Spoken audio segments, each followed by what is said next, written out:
بسم الله الرحمن الرحيم. ni mama sɛmɛ ma ne tɛ wuli ka dɔn.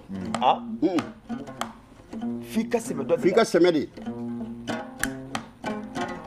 F'i ka sɛmɛ de. Naamu. Ninnu ye sɛmɛyɔrɔw de ye. Aliwata n'i y'i to dugu sɔgɔ fɛ i ma don dugu kɔnɔ fɔlɔ dɛ. Naamu. E ɲɛ bɛ bara kun na k'i to dugu sɔgɔ fɛ. Naamu. Bara yɛlɛla fɛn dɔ de fɛ Aliwata. N'o tɛ ni bara b'a laada la a bɛ woyo dugu ma de maa t'i to sɔgɔ fɛ k'o ye koyi. Nka n'a yɛlɛla fɛn fɛ i b'a ye kɛ. أعوذ بالله من شر الشيطان الرجيم بسم الله الرحمن الرحيم اللهم صل على سيدنا محمد رفيع درجاته ودود كشف الغمة محمد بن عبد الله صلى الله عليه وسلم السلام عليكم يا جماعة المسلمين والمسلمات نفولي بين فلالباو أن كانوا بقوين وقتنا أو دينك أني أو بالماك وساس غوزو كوما ألو دي جلين في أو نيكرون وقتنا على كان بس هذا an b'a fɛ bi ka daɲɛ fila fɔ danfɛn dɔ ka bi mun kosɔn mɔgɔw k'a dɔn k'a fɔ ko fɛn minnu don nafa bɛ a bɛɛ lajɛlen dugukolo sanfɛ n'an ko ma ko korokara danfɛn don danfɛn kabakoba de don kabako caman b'a la dugukolo sanfɛ ka daminɛ a sogo la ka taa se a fara ma ka taa se a kunkolo ma ka taa se a disi fara yɛrɛ fɛnɛ ma tuguni nafa bɛ nin bɛɛ lajɛlen na ni Ala subahanahu wa taala ka diɲɛ bi an bɛna kuma daminɛ yɔrɔ min na bi o de ye korokara yɛrɛ nafa min bɛ a la a marali yɛrɛ la fɔlɔ mɔgɔ o mɔgɔ bɛ yen k'i ye korokara sɔrɔ k'a bila i ka du kɔnɔ a ka balo i ka du kɔnɔ ka ɲɛnamaya k'i ka du kɔnɔ a fɔlɔ ye mun ye i dɛsɛ i ka du dahirimɛ la fiyewu fo ka taa se ka lahara ta ma o y'a nafa fɔlɔ ye o kɔfɛ tuguni korokara hali sisan maa o maa y'a mara i ka du kɔnɔ k'a balo i ka du kɔnɔ sinsanbaatɔ t'i ka du kɔnɔ fiyewu sinsan bɛ mɔgɔ o mɔgɔ la a b'a bɛɛ lajɛlen furakɛ k'a ban pewu ale danfɛn a bɛ fiɲɛ min bila o de bɛ sinsanbaatɔ ka sinsan furakɛ hali ni ma fura wɛrɛ k'a la bilen Ala k'an bɛn sababa ma o tɛmɛnen kɔfɛ ka bɔ yen fara min bɛ a kɔ sanfɛ ne nin y'a kɔ fara de ye donc i bɛna mun de kɛ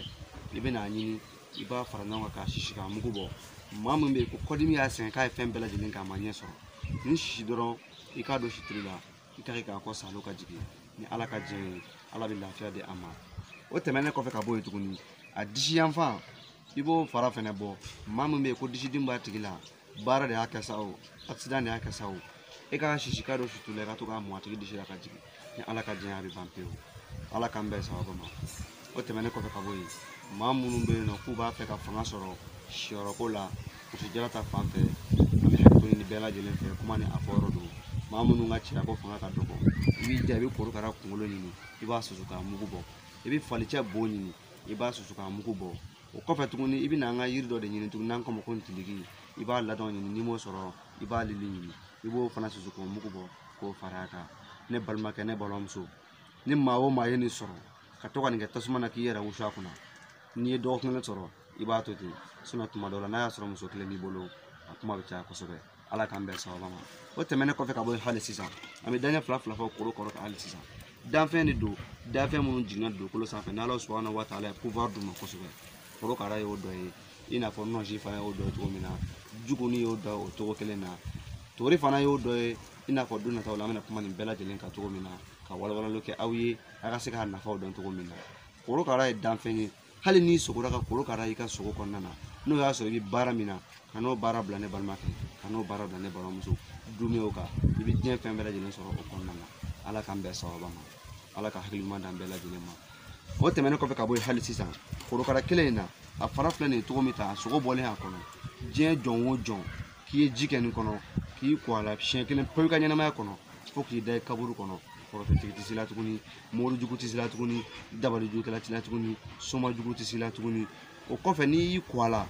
m'a f'i ka kafa m'a f'i ka yaada barisabula Ala subahanahu wa taala yɛrɛ ko kuranɛ kɔnɔ ko inna Allaha la yuhibbul mu'tadina ko Ala subahanahu wa taala tɛ dansagola fɛ ya Rabbi Ala kana kɛ dansagola ye n'i kisira cogo o cogo i jija i ka mɔgɔw ka gasiw sigi i ka dan dɔ sigi i ni hadamadenw cɛ i kana kɛ tumanikɛla ye ni Ala ka jɛ n'i y'o kɛ i y'i yɛrɛ tangani min kɛ Ala bɛ barika don a la Ala k'an bɛn sababa ma an bɛ min ɲini kanubagaw ani lamɛnbagaw fɛ maa o maa n'i ye kalanden fitinin Ustaz Gawusu kumakan nin video in lajɛ i b'a partager i ɲɔgɔnna wɛrɛ bɛ se k'a ye cogo min na i ye nafa min sɔrɔ a la mɔgɔ wɛrɛ bɛ se k'o nafa ɲɔgɔnna sɔrɔ o bɛ kɛ baraji e ma o bɛ kɛ baraji ne yɛrɛ ma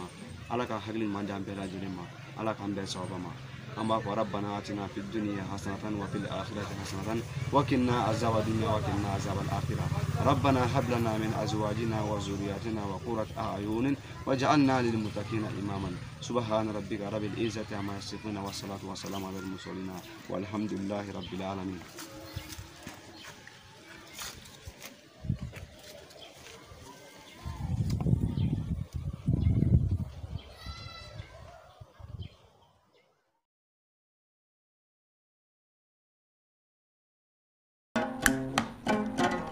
Fika semedi. Namu. Nunu ye semenyoro de. Alwata ni to dugu sogo fe, ma do dugu kono folo de. Namu. E nyebe barakuna. Ki to dugu sogo fe. Namu. Bara yele la fendo de fe alwata. Nade ni bara ba la dala abi wuye dugu ma de ma ti to sogo fe ko ye ko. Nana yele la fenve. Iba ye ke. Iba ye.